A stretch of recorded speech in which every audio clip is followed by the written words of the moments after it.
Hello, this is Jeffrey, and I'm here with a tale from Scotland, which in fact is where I'm from. So if you just give me a moment, I'll try and find my Scottish accent.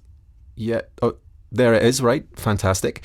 It's set in Saddle Castle, which you can still see today on the Kintyre Peninsula.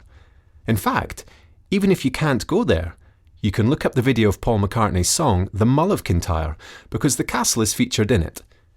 This part of Scotland is where the MacDonald clan came from, and of course, the laird of the castle was its lord. There is an abbey nearby with some fine examples of Celtic gravestones, which might be like the one mentioned in the story. Oh, I'd better mention that this is a ghost story, and if you're easily scared by spooky tales, perhaps this isn't one for you. A sprightly tailor worked for Great MacDonald in his castle at Saddle. The laird needed a new pair of trews, which were like a shirt and trousers all in one piece. They made a fine and comfortable item of clothing for either walking or dancing. But the new pair of trews was not all what the laird had in mind for the tailor. There was a ruined church not far from the castle, and he had heard of an old tale that it was haunted and that fearsome things were seen to be there at night. He was curious to know if the story was true or not, and he promised the tailor a fine reward if he sat among the ruins of the church all night while he worked at sewing the trews. The tailor was well aware of the tale of the haunted ruins, but he was a swift-footed and sprightly man, and was not daunted. He resolved to accept the dare, and to gain the prize. So, when the night came, away he went up the glen, about half a mile distance from the castle, till he came to the old church.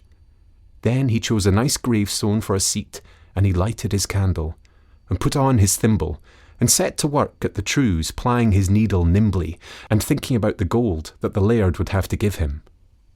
For some time he got on pretty well, until he felt the floor all of a tremble under his feet, and looking around him, but keeping his fingers at work, he saw the appearance of a great human head rising up through the stone pavement of the church. And when the head had risen above the surface, there came from it a great, great voice.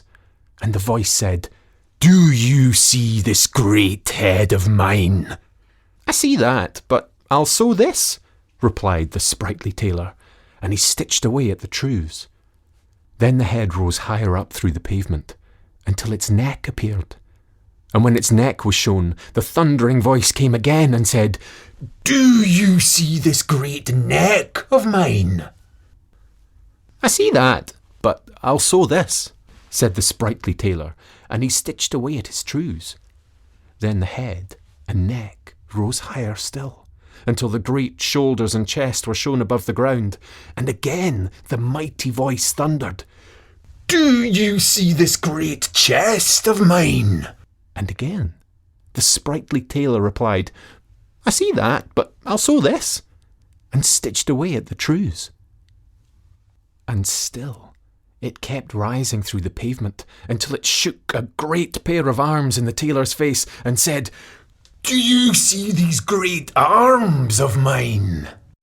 "I see those, but I'll sew this," answered the tailor, and he stitched hard at his trews, for he knew that he had no time to lose. The sprightly tailor was taking the long stitches, when he saw it gradually rising and rising through the floor, until it lifted out a great leg, and stamping with it upon the pavement, said in a roaring voice, "Do you see this great leg of mine?"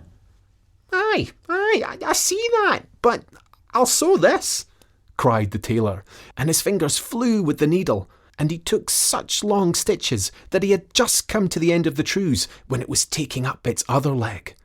But before it could pull it out of the pavement, the sprightly tailor had finished his task, and, blowing out his candle, and springing from off his gravestone, he buckled up and ran out of the church with the trews under his arms.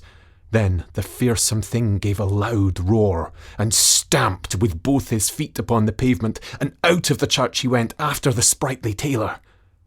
Down the glen they ran, faster than the stream when the flood rides it. But the tailor had got the start and a nimble pair of legs, and he did not choose to lose the laird's reward. And though the thing roared to him to stop, yet the sprightly tailor was not the man to be beholden to a monster.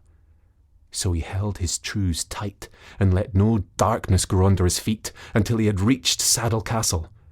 He had no sooner got inside the gate and shut it than the apparition came up to it, and, enraged at losing his prize, struck the wall above the gates and left there a mark of his 5 great fingers. You may see them plainly to this day, if you'll only peer close enough. But the sprightly tailor gained his reward, for MacDonald paid him handsomely for the trews, and never discovered that a few of the stitches were somewhat long. And that was the story of the Sprightly Tailor. I hope you didn't find it too spooky, because I certainly did. And there are loads more stories at storynori.com. For now, from me, Jeffrey, goodbye.